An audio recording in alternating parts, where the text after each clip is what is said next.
perspective. Alors, Branka Kopecki, qui est artiste et professeure, vous la connaissez, si vous êtes de la fabrique, vous la voyez dans les corridors régulièrement. Elle enseigne aussi à l'Université du Québec à Trois-Rivières. Alors, Branka est née à Sarajevo, a fait des études en Yougoslavie, en Italie, dans le domaine de la philosophie de l'art, de la littérature, comparée des arts. Elle travaille dans différents quotidiens, comme critique, artistique et littéraire. En 1995, elle s'installe à Québec et débute des études ici à l'Université Laval, va compléter une maîtrise, puis un doctorat sur mesure en art visuel et en histoire de l'art. Depuis 2001, donc elle enseigne ici, comme je le disais. Elle s'occupe aussi du poste de professeur au département des arts à Trois-Rivières, je me répète. Et ensuite, sa production artistique examine aussi les rapports significatifs qui existent entre différents médiums, la photo, la peinture, la sculpture, la vidéo, le dessin. On l'a vu dernièrement à la bande vidéo, Conversation avec Goya, si je ne me trompe pas. Donc, on est très, très heureux de l'avoir ici pour nous parler, donc, de ces rapports qui existent entre la vidéo.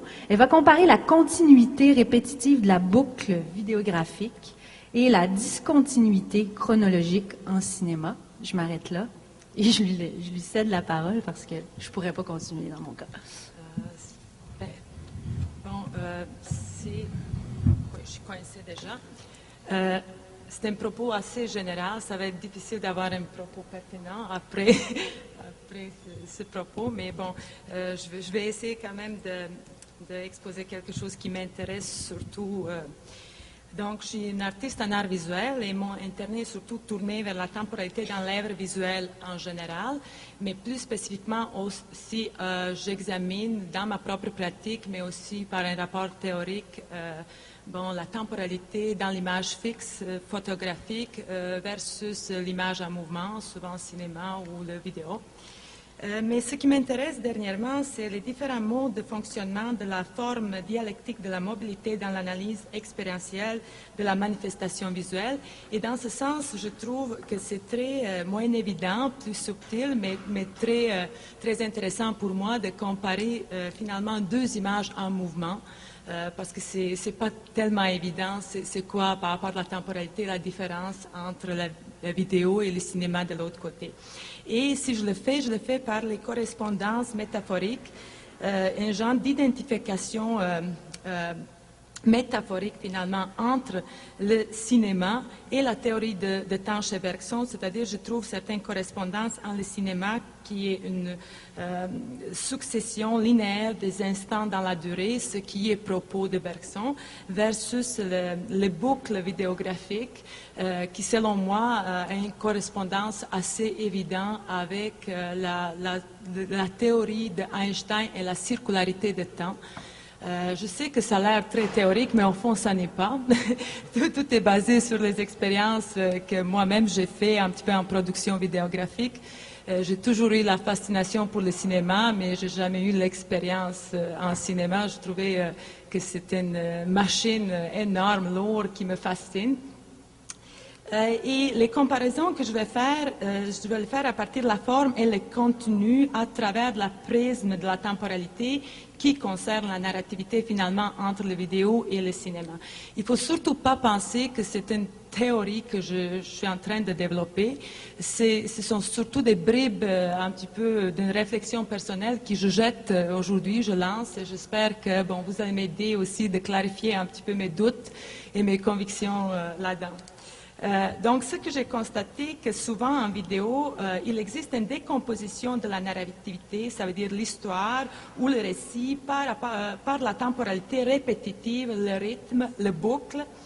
Narrative est brisée par l'effet de bruit, l'effet brut aussi, de la texture, de luminosité. Et j'ai constaté que ça vient beaucoup des années 80 avec les productions vidéographiques au Japon, en Europe, en Amérique aussi, où, à une certaine manière, la temporalité de boucle elle-même devient un genre de contenu. Donc la temporalité, on brise la narration par la présence visuelle de boucles. En cinéma, c'est toujours composition de l'histoire par la temporalité. Donc, lecture de l'œuvre est dans le temps.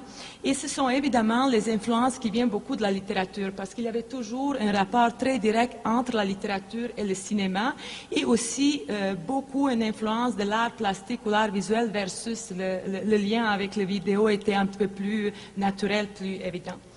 Et je trouve que même quand on peut construire notre propre histoire par la narration a posteriori, ce qui est souvent le cas, mettons, avec le cinéaste comme Tarantino, la lecture est toujours en cinéma basée sur la chronologie. Donc même quand il s'agit d'une décomposition en narration, c'est toujours histoire et dans le temps. Ce qui m'amène à conclure finalement que mouvement est lui-même le sujet en vidéo. Souvent, assez souvent, et que mouvement sert à construire la narration, sujet, récit, l'histoire en cinéma. Donc, il y a quand même une différence qui, pour moi, en tout cas, me semble assez évidente. J'ai constaté aussi qu'il y a une autre différence et que assez souvent, et dans le cinéma et dans la vidéo, on exploite le principe de simultanéité. Et en vidéo, on est souvent en expérience spatiale de la simultanéité, dans le sens que souvent on a le dispositif en vidéo où on se trouve dans un espace où on a simultanément plusieurs projections, mais qu'on peut quand même saisir d'un coup, presque instantanément, ce genre de différentes manifestations visuelles qui tournent chacun avec son rythme, avec son temps. En cinéma, même quand on est en plusieurs, même quand on a plusieurs histoires qui se chevauchent, qui se complètent, sur le plan narratif, on ne peut pas les regarder en même temps. C'est comme pas possible, ontologiquement, c'est pas possible en cinéma. Ce qui m'amène vers la constatation que l'expérience de la spatialité est finalement très différente en vidéo et en cinéma. Ce qui est propre à la vidéo est une spatialisation de la temporalité par le dispositif, de telle manière que même nous, en tant que spectateurs, on se souvent trouve à l'intérieur du dispositif. Donc, on partage le même espace avec le dispositif. C'est un genre d'expérience assez inclusive où on rentre physiquement dans le dialogue entre les différentes simultanéités. Et en cinéma, le cinéma nous sort de l'espace, c'est-à-dire c'était toujours l'expérience ou le sentiment que j'avais avec le cinéma. Avec la temporalité cinématographique, on est toujours déplacé ailleurs pour rentrer dans la narration de notre espace, de notre histoire. Donc, selon moi, le cinéma a une capacité de nous déplacer par la temporalité en nous gardant toujours à l'extérieur de l'histoire. Donc, c'est une position assez classique, assez frontale par rapport qu'on a avec le cinéma. Et je trouve que même si on regarde, ce qui m'amène à une réflexion que je trouve quand même assez drôle de constater, quand j'ai constaté que le cinéma n'est pas le théâtre filmé. Et je me suis posé la question, mais c'est quoi cette différence? Parce que même depuis le Shakespeare, depuis la scène élisabéthienne, on avait la position où une narration se développe de telle manière, parce que c'était une scène très centrale, donc le public pouvait circuler autour, et on avait la possibilité d'avoir la temporalité, accès à une narrativité avec les différents points de vue. Et le cinéma amène cette frontalité qui nous vraiment met de l'autre côté de l'écran nécessairement. Donc, j'ai constaté que finalement, ce qui est vraiment propre au cinéma, c'est que c'est un mouvement de caméra. Et s'il n'existe pas ce mouvement de caméra, on ne peut pas vraiment parler de la temporalité filmique non plus. Donc, c'est ce mouvement de caméra qui nous amène ailleurs. Ça aussi, ça m'a amené à constater que vidéo, on peut souvent analyser par l'instantanéité de notre regard, donc dans sa totalité spatiale, et conséquemment analyser en tant qu'une image. Et on sait tous que devant une image, c'est pas vraiment la narration qui compte, c'est surtout un genre d'équilibre et déséquilibre entre les éléments. Comme disait le Godard, c'est jamais une image juste, c'est juste une image, et c'est un espace beaucoup plus ouvert. En tout cas, pour moi, la lecture était toujours beaucoup moins suggestive et beaucoup plus ouverte. Et selon moi, en vidéo, on est toujours dans ce rapport entre la représentation et présence.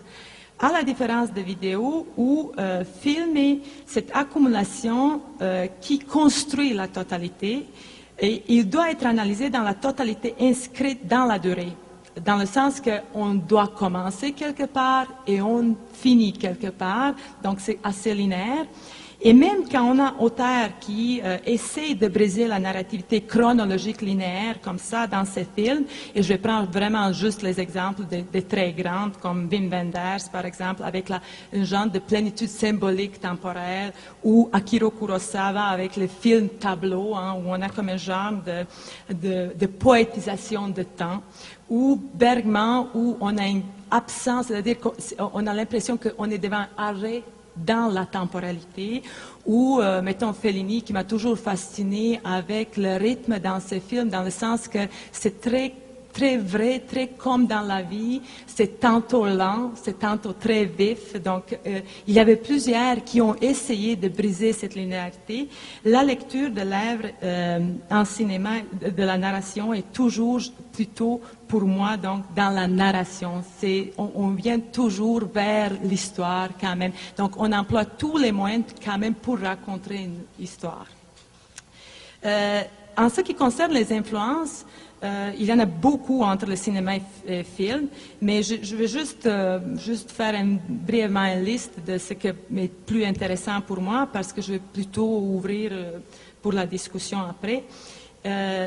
Vidéo, je pense, qu'a influencé beaucoup le film par le traitement d'image, par la texture, par la picturalité, par une qualité plastique, par la mobilité de la caméra.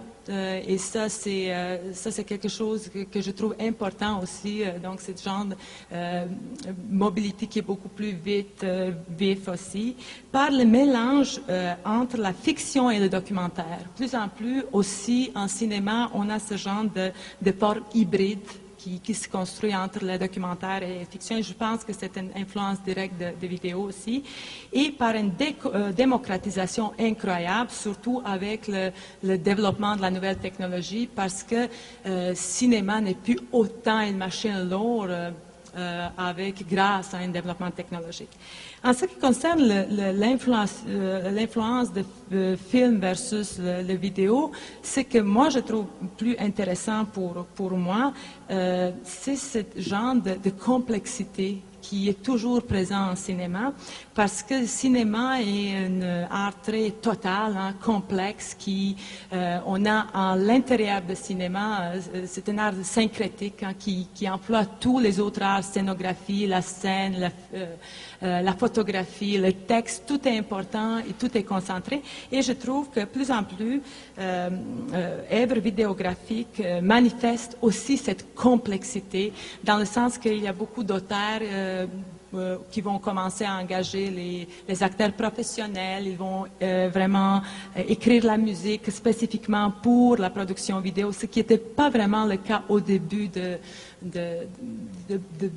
développement quand même assez plus grand de l'art vidéographique.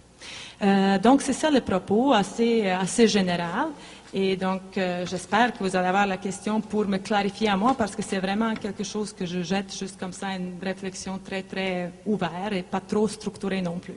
Merci.